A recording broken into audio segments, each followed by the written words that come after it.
So, the sad sacks at ZeniMax, hey, that rhymed, or at least what's left of them after Microsoft nuked the only remaining glimmer of hope they had after my video last year calling out Gina Bruno dropped, have delivered their start of the year global reveal livestream for 2026, and oh boy, there is a lot to cover, kind of. Well, not really. You see, as much as these performative corpses claimed they had a lot to cover with their fake-ass stacks of notes, I think they maybe used 5 of the entire stream and didn't even print the logo on the back of each one, forcing them to shuffle the deck like a 5-year-old learning how to play Yu-Gi-Oh! Claimed they had a lot to cover. This is actually one of the shortest global reveal streams they've ever done. Weirdly, the Necrom one was shorter as far as I can tell, but look at High Isle, widely considered one of the worst chapters and worst years for ESO, and it has almost triple the runtime of this so-called jam-packed stream. To be fair, there's no chapter reveal in this one, because much like Chris Ray Gun on caring about his fans, they're too cool for that nowadays. So with only 45 minutes of stream to cover, which took us over 2 hours to watch on stream, we're gonna speedrun this shit today, because you know you want to hear a real opinion instead of people sucking Zoss's dick to either try to get on the stream team or avoid getting the Gina Bruno public humiliation ritual special. Granted, if people are still shilling for this game at this point, I think they very well may be into public humiliation. Nah, I'm kidding, bargain price. It's still a good game, it's just run by rich I married a leather bag Lambert. Alright, no more stalling, let's get into it, and oh my God, did I interrupt a funeral procession? What the hell is this? The whole crew looks like they don't even want to be here. Not that I blame them, as I'd rather be Hassan's dog than the face of ESO at this point, but compare the energy in this room to any of the previous years, and it's like watching a Jim Carrey performance right after looking at photos of Soviet-era Ukraine. Granted, if you do that long enough, you might qualify as a university graduate here in the West. And yeah, I said this on stream, and I will say it again, the fact that Gina Bruno's psychopathic ass is still employed is already proof that everything said in this stream about caring about the players and their feedback is a load of Kash Patel testimony. Live service? Nah, all we got is lip service type beat, and that's running low too. By the way, what happened to all that big production value shit we saw in previous years? As Cass so aptly put, why the fuck did they borrow the set of The View? Is that an admission that everything they say lacks foundation and is a daiquiri away from QAnon Return of JFK level ridiculous? Jessica Folsom looks so pissed off, Rich Lambert could almost confuse her for his wife. The executive producer woman looks like no one's favorite boss, and the new game director looks like he's sitting in the principal's office getting yelled at for pissing his pants in chemistry class because he was too timid to ask for a bathroom break. Also love that he's wearing a Blackwood shirt as if he's ashamed of everything that came after. So they start off with their stupid cards and the stupid executive producer Clit Wolf talking about how many cameras and prompters they have as if they're trying to pretend they still have high production quality after Microsoft ripped their nuts off last year like one of those swinger clubs Sneeko used to visit. But I mean, damn, why does everyone look like a dog with their tail between their legs? This is sad. Whatever, maybe they got some good shit to reveal.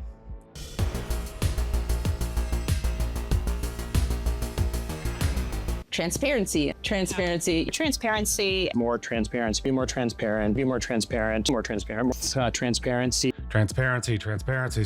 Okay, we get it. You're Casper the unfriendly Microsoft slaves. Move the fuck on.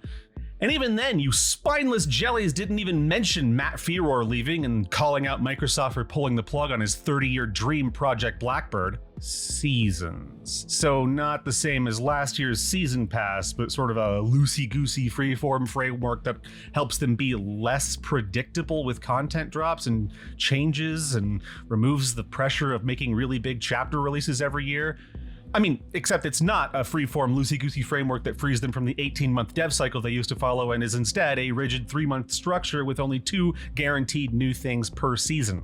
Simultaneous releases?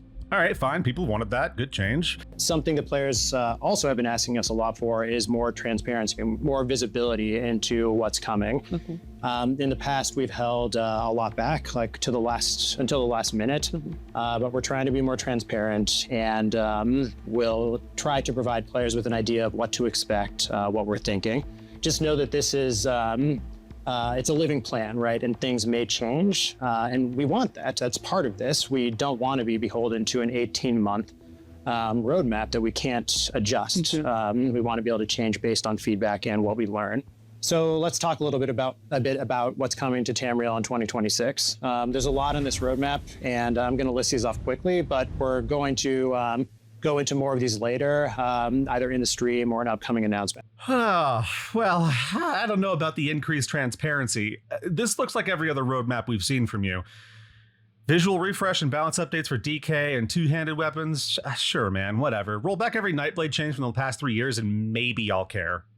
Seems interesting. A weird time to add the hardest content ever when the classes don't function correctly and build diversity is at an all-time low by your own admission, though I guess it can function as a testing ground for the class overhauls.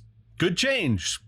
But I do have a question. Does that mean it's still limited to 10 per character? And if so, do people who bought more than that for their numerous characters get a refund, or are you still greedy pieces of shit? Good change, no notes. Another good change that should have happened 5 years ago. Hopefully it's good. They didn't really detail much of what it meant, even though it's one of the first changes they're making. Neat. I know people wanted that. I couldn't care less. Cool. Imperial City is already technically base game though, right? Since it's free on the Crown Store. Good God, why? How many times were you planning to rework them while Vampire is still a pile of dog shit, pun intended? Female Werewolf is good, I guess. At least they didn't give her giant tits, because that would be furry bait and we all know it.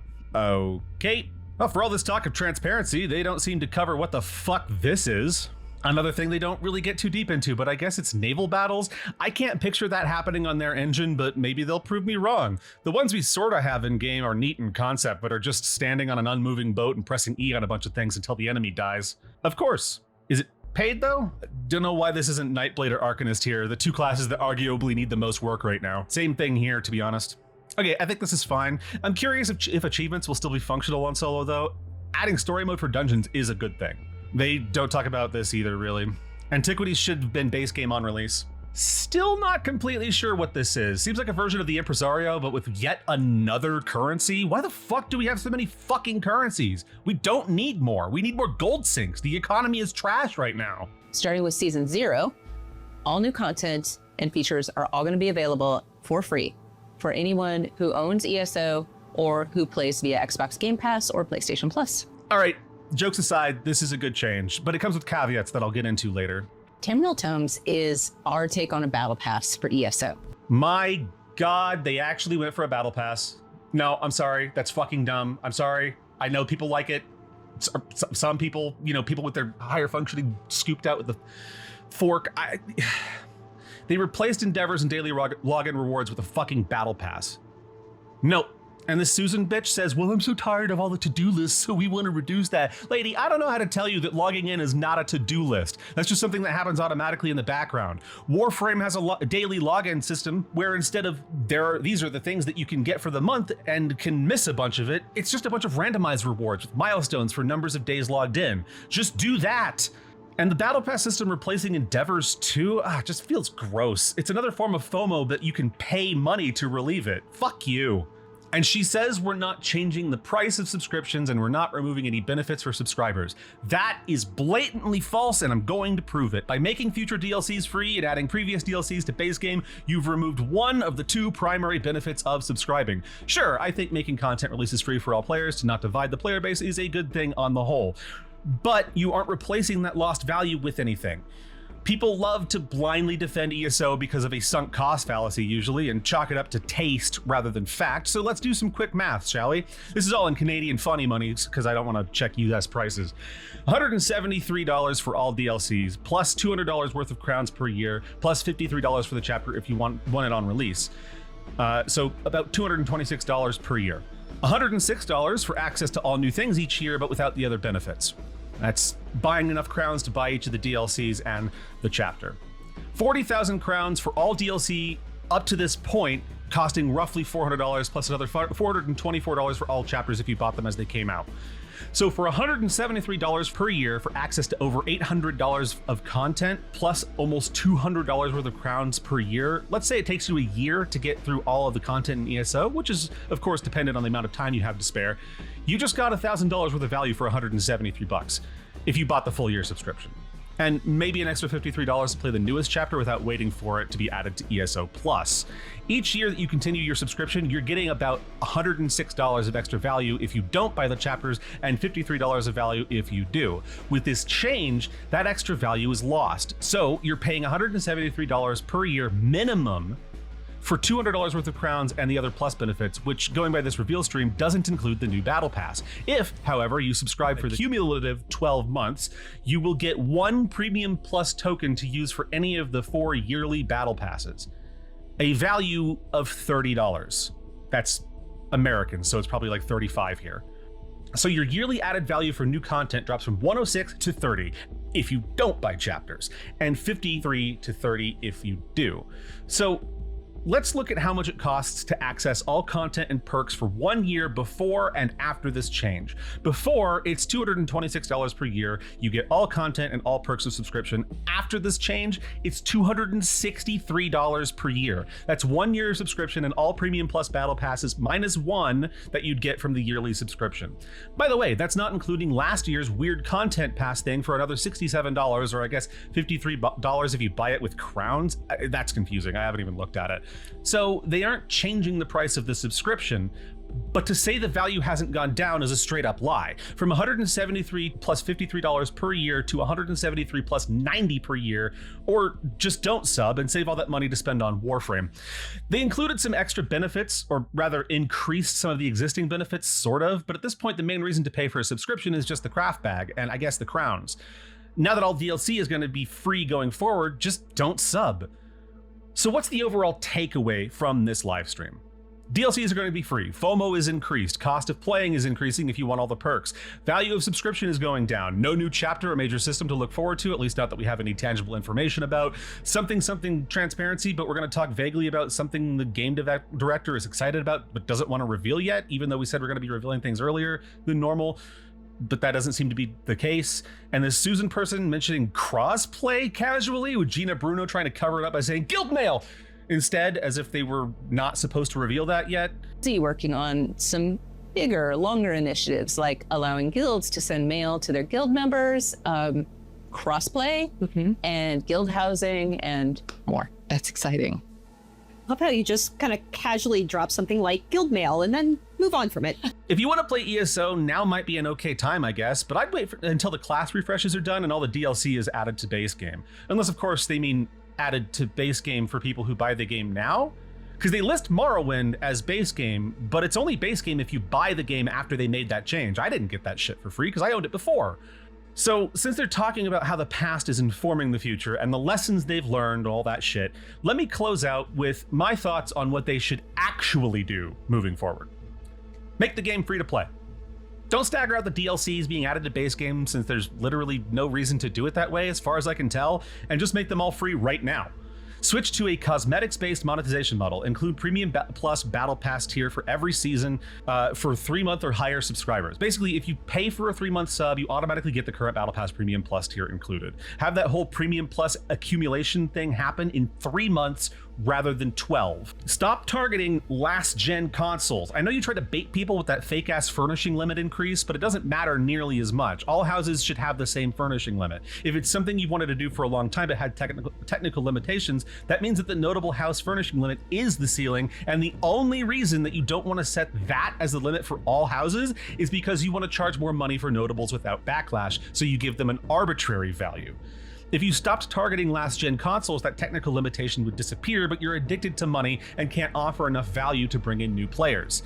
Allow players to upgrade their account to current-gen consoles for free if they do it by a certain date, or migrate to PC. Then you can stop bitching about these technical limitations. Now, I'm going to get into a list of things that I personally want that would bring me back to the game in a heartbeat, and yes, there's going to be a lot more vitriol here. Gina Bruno needs to be reprimanded for her treatment of Nefis, and there needs to be a public apology from her and on behalf of the decision makers who are responsible for making that incident possible in the first place. I joke about her losing her job a lot, but it's merely because with all this talk of transparency and listening to the players, accountability is a major step that I think they need to take to earn back player trust. Something needs to change internally as well. I think Rich Lambert is a poison to this game. He hates the players and has his own vision, which does not align with what the community wants. Brian Wheeler seems like a good guy, but I fear he may be massively unqualified to be the lead combat designer given his performance on stream. Go watch a Warframe dev stream to learn what passionate, qualified devs look like. The Battle Pass bullshit should function like all other Battle Passes on the planet, where completing it earns you enough in-game premium currency to buy the next season's pass. As it stands, I don't even think the passes will be purchasable in-game, which is fucking stupid, frankly. Make the game free to play, put all content related DLC from zones to dungeons to classes to skill lines into base game immediately rather than this stupid arbitrary staggered rollout. Switch to a fully cosmetic based monetization system with maybe some things to speed up progression that are optional. Also, make the premium currency crowns tradable between players. That shit should be player controlled markets. 100%. The way that Warframe does it works beautifully, and that's the way every game should probably do it. And of course, if they added a new playable race, that would bring me back instantly, depending on what it is. Malmer would be the most popular choice in the community, I think, and would be pretty awesome. But if they added Imgas as a playable race tomorrow, I'd resubscribe instantly just for that. And before I go, I want to play this little clip from executive producer Susan Cath. Super excited about this because I'm a solo player. I love playing MMOs. I like a lot of other people being around me playing, but I like to play by myself. Yep. And so I'm really excited for all of those changes. So you're the executive producer for one of the most successful MMOs in the history of gaming, and you don't like playing multiplayer. According to your LinkedIn, you worked at NCSoft, the developers of things like Guild Wars, Auto Assault, and Aeon. I'm not saying that's as bad as a lead combat designer for an MMORPG that doesn't know how to use potions, but it's not exactly better either. So going into this live stream, I tempered my expectations to try and remain balanced in my commentary on the announcements. I'm committed to being as fair as possible with criticisms and praise while never pulling any punches. One reason I strive for this is because I expect that people who watch these videos will hold my feet to the fire should I mess something up, or be overly critical, or even offer praise for something that isn't actually a good thing.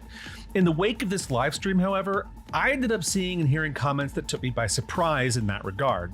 See, I expected people to be shutting down criticisms by pointing out some of the ostensibly positive things they announced while ignoring all the bullshit. Turns out, people were instead defending some of the worst decisions ZOS announced in this reveal. I'm genuinely baffled by it. Never did I expect to see the day where people were actually defending the idea of a battle pass in ESO. They have broken their audience's morale so completely that a battle pass that you can't even earn premium currency from like most other games feels like an improvement. It's Stockholm Syndrome. They talk about wanting to reduce FOMO while simultaneously introducing more FOMO. It makes zero sense. They bitch about the fear of missing out on the daily login rewards, but it was a bad system with unnecessary FOMO involved that couldn't be monetized. So instead, now they're monetizing it, and they'll sell you the ability to reduce the FOMO they themselves just increased while also complaining about it. It's a sleight of hand, and it's not a good change. I've also seen a few people being really optimistic about the class refresh, which is fine. I get that it's refreshing to hear them admit that class balance is really shit right now, kind of like how they finally admitted that the change to guild trader listings was bad and are now rolling it back. But forgive me if I'm not as forgiving? Fuck. ESO has never had a good track record when it comes to fixing major issues brought forward by the community. And can anybody look me in the eye and tell me honestly that Brian, I don't know how to heavy attack Wheeler has what it takes to fix this issue? Hell, just looking at the order of operations for the refresh tells me that they have no idea what they're doing. Werewolf shouldn't even be up here. No one's forced to play Werewolf, but everyone is forced to choose a classic character creation. Everyone has to tangle with whether or not their irreversible decision, since there's still no class change tokens, that they made in the character creation menu will still be viable in 3 months, while they're still progressing a trial or maybe trying to get better at PvP. If you want to rework Werewolf yet again, save it for after the classes are done. What, are we fucking stupid? My brother and Rich, they killed the class representative program and have no plans to revive it. Despite their constant talk of transparency and player feedback, All of this shit is lip service until we see genuine, tangible change. But most of it isn't even lip service. It's watch my right hand while my left one rips your nips off. There's a chance that they could pull this out of the ditch, but if they don't get their numbers up by the end of the year, I'd bet Microsoft shuts them down. And with no major DLCs happening this year that we know of, that's gonna be a Sisyphean task if I've ever seen one. Because Microsoft, they got a fetish for closing studios. They suck and are probably to blame for a lot of these issues. Obviously, Matt Fiora's departure is one of them, but who the hell is this Susan Kath person? Does anyone truly believe that she was put there because she's the most qualified? I sure as hell don't. She's an MMO producer who doesn't like multiplayer. It's like being a guitarist who doesn't like strings. What the fuck? So that's about it for me today. I'm done rambling. I know it's been a long one, and I said I was gonna speed run it. Thank you for sticking through to the end. If you have, I am live on Twitch every day. Around 4 p.m. Mountain Time. I go live a little bit earlier because I have kind of an anxiety around deadlines. So I go live a little bit earlier, maybe 20 to 30 minutes earlier, but I'm live on Twitch, Kick, and YouTube simultaneously. So you can choose the platform that you like the most to come and watch. We are raiding the DOJ every day for the Epstein files to be released in Payday 2. So that's a really fun thing. And I've got more videos planned. I've got more work I want to do. Obviously, we had this whole cult aesthetic that started to take over the channel that I'm really enjoying and stuff like that. So stay tuned for that, and we'll see you next time. Thank you so much for watching. Bye.